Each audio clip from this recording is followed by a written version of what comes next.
রাত তখন প্রায় 2:30 বাজে। ডক্টর সুধাংশু নিজের ঘরে ঘুমোচ্ছিলেন। তখনই ওনার মোবাইল বেজে উঠল।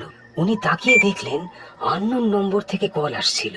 প্রথমে তো উনি মোবাইল সাইলেন্ট করে দিলেন, কিন্তু যখন আবার মোবাইল বেজে উঠল তখন তিনি ভাবলেন হয়তো কোনো ইমার্জেন্সি কল। যখনই তিনি ফোনটা তুললেন, একটা বাচ্চা মেয়ে বলে উঠল, ডক্টর স্যার, তাড়াতাড়ি আসুন, মায়ের খুব শরীর খারাপ। বাবু, তুমি কে বলছো আর আমায় কোথায় আসতে হবে? আমি পালক বলছি। হাইওয়ের কাছেই আমাদের বাড়ি। ওয়েলকাম হোম নাম লেখা আছে। ঠিক আছে বাবু, আমি আসছি। হ্যাঁ, আর শোনো, যদি বাড়ি খুঁজে পেতে কোনো প্রবলেম হয় না তাহলে আমি তোমায় কল করব। এটা বলে ডক্টর সুধাংশু ফোন রেখে দিলেন আর নিজের প্রয়োজনীয় সমস্ত জিনিস একটি ব্রিফকেসে রাখলেন এবং গাড়ি করে বাইরে বেরিয়ে গেলেন। উনি খুব অবাক হয়ে গিয়েছিলেন যে একটা বাচ্চা মেয়ে তাকে কল করে ডেকেছে। ডক্টর যখন নিজের বাড়ি থেকে বেরিয়েছিলেন তখন হালকা হালকা ঠান্ডা হাওয়া বইছিল, কিন্তু কিছুক্ষণ পরেই হঠাৎ করে আবহাওয়া পাল্টে গেল। প্রচন্ড জোরে বজ্রপাতের সঙ্গে ঝড় বৃষ্টি শুরু হয়ে গেল। ডক্টর সুধাংশু আস্তে আস্তে নিজের গাড়ি এগিয়ে নিয়ে যাচ্ছিলেন, কিন্তু ফাঁকা হাইওয়ে দুই ধারে দূর দূর পর্যন্ত কোনো মানুষ তো দূরের কথা, পশু পাখিরও দেখা পাওয়া যাচ্ছিল না।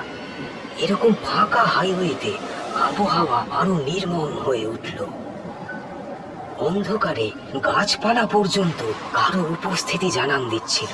ডক্টর সুধাংশু কোনোদিন ভয় পান না, কিন্তু আজকে কেন জানি না তার মন ভূত প্রেতের উপর বিশ্বাস করছিল। একে তো আবহাওয়ার এই অবস্থা, তার উপর পরিবেশ, এসব দেখে তিনি ভাবলেন বাড়ি ফিরে চলে যায়। তারপর নিজের প্রফেশনের বাধ্যবাধকতাতেই হোক বা মনুষ্যত্বের কারণেই হোক, সুধাংশু সেই চিন্তা ছেড়ে দিলেন আর হাইওয়েতে আস্তে আস্তে এগিয়ে যেতে লাগলেন। একটু আগে এগোতেই হঠাৎ করেই তার গাড়ি বন্ধ হয়ে গেল। তিনি গাড়িটাকে আবার চালু করার চেষ্টা করলেন, কিন্তু গাড়ি চালু হলো না।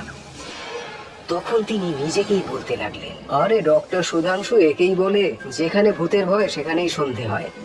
একে তো খারাপ আবহাওয়া, এই ফাঁকা রাস্তা, আর তার মধ্যে গাড়ির খারাপ হয়ে যাওয়া। এখানে তো আশেপাশে কাউকে পাওয়াও যাবে না। এখন ফোন করেই কাউকে ডাকতে হবে। সুধাংশু মেকানিককে কল করার জন্য ফোন হাতে নিতেই মোবাইল চার্জ শেষ হওয়ার জন্য হঠাৎ করে বন্ধ হয়ে গেল। উনি গাড়িতে চার্জারের পিন খুঁজে মোবাইল চার্জে বসাতেই পিনে হঠাৎ করে শর্ট সার্কিট হয়ে গেল আর পুরো তার জ্বলে গেল। সুধাংশু গাড়ির মধ্যে বসে সাহায্যের জন্য আশেপাশে দেখতে লাগলেন। বৃষ্টি আরো জোরে পড়ছিল আর হঠাৎ হঠাৎ করে বজ্রপাত যে কারণে ভয়ের সৃষ্টি করত। আর ঠিক তখনই রাস্তার পাশে একটা গাছ ভেঙে গাড়ির ওপর পড়ল। গাড়ির বনেট এবং কাঁচ পুরোপুরি ড্যামেজ হয়ে গিয়েছিল।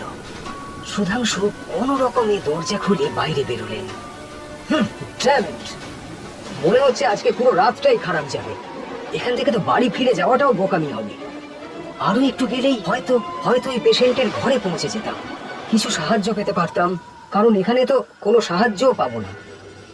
ভাবতে ভাবতে সুধাংশু বৃষ্টির মধ্যেই হাঁটতে আরম্ভ করে দিল। কিছু দূর এগোতেই সামনে একটা লোককে আসতে দেখা গেল। লোকটা যত কাছে এগিয়ে আসছিল সুধাংশু ভাবলেন হয়তো এর থেকে কোনো সাহায্য পাওয়া যাবে।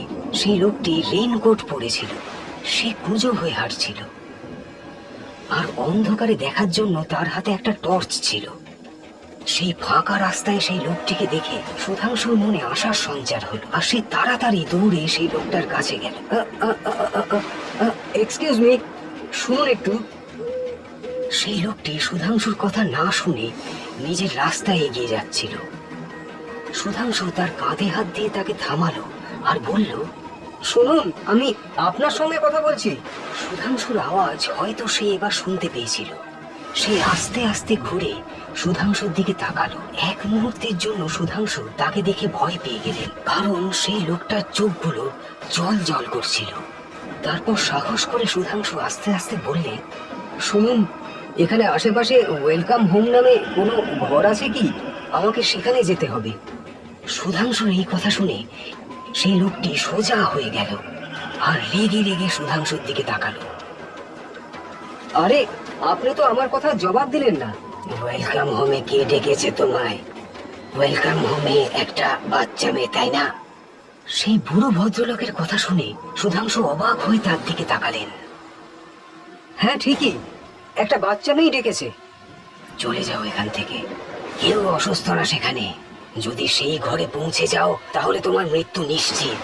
চলে যাও, চলে যাও এখান থেকে। আরে এটা কি করে হতে পারে? আমার কাছে ফোন এসেছিল। আমার দায়িত্ব ছিল তোমাকে সতর্ক করা, বাকি তোমার ইচ্ছা। এই কথা বলে বৃদ্ধ ওখান থেকে বেরিয়ে গেল। 1 সেকেন্ড পরেই যখন সুধাংশু আবার তাকে খোঁজার চেষ্টা করলেন, তখন সেখানে কেউই ছিল না। সুধাংশু নিজেকেই বিশ্বাস করতে পারছিলেন না। তাহলে কি সে নিজের সঙ্গেই কথা বলছিলেন? উনি কিছুই বুঝতে পারছিলেন না। উনি ধীরে ধীরে আগে এগোতে লাগলেন। এবার বৃষ্টি আস্তে আস্তে বন্ধ হয়ে গিয়েছিল। ভয়ঙ্কর ঝড় আস্তে আস্তে হাওয়ায় পরিণত হয়ে গিয়েছিল। চারিদিকে শুধু নিস্তব্ধতা ছিল। এরকম নিস্তব্ধতা এর আগে কোনোদিন সুধাংশু অনুভব করেননি। আর ঠিক তখনই তিনি একটা শব্দ শুনতে পেলেন, যেন কেউ তার আশেপাশে আছে। উনি নিজের চারপাশে তাকালেন, কেউই ছিল না সেখানে। হঠাৎ করে সে সামনে তাকালেন আর দেখলেন আর একটা বাচ্চা মেয়ে তার দিকে তাকিয়ে হাসছিল। সে ধীরে ধীরে ডক্টর সুধাংশুর কাছে এলো। ডক্টর স্যার, হ্যাঁ? আপনার জন্যই অপেক্ষা করছিলাম। চলুন, মায়ের শরীর খুব খারাপ। সুধাংশু আস্তে আস্তে সেই বাচ্চার পেছন পেছন চলতে লাগলেন। হাইওয়ের পাশে জঙ্গলের মধ্যে একটা মাঠ ছিল, সেখানে একটা সুন্দর বাড়ি ছিল। জঙ্গলের মাঝখানে এত সুন্দর বাড়ি দেখে সুধাংশু অবাক হয়ে গেলেন। ঘরের দেয়ালে সাইনবোর্ডে বড় বড় করে ওয়েলকাম হোম লেখা ছিল। একটা বড় কাঠের দরজা বন্ধ ছিল। সুধাংশু দরজা ঠেলতেই দরজাটা খুলে গেল। সামনে এক বড় হল ছিল, যেটা অনেক সুন্দর সুন্দর জিনিসে সাজানো ছিল। সোফা সেট, চেয়ার, সবকিছু। বাড়ির মালিকের রুচির প্রশংসা করছিলেন সুধাংশু। সুধাংশু সেই হলের সৌন্দর্যে যেন হারিয়ে গেলেন। বাচ্চা মেয়েটা সুধাংশুর কাছাকাছি এলো আর তাকে তার মার কাছে যেতে বলল।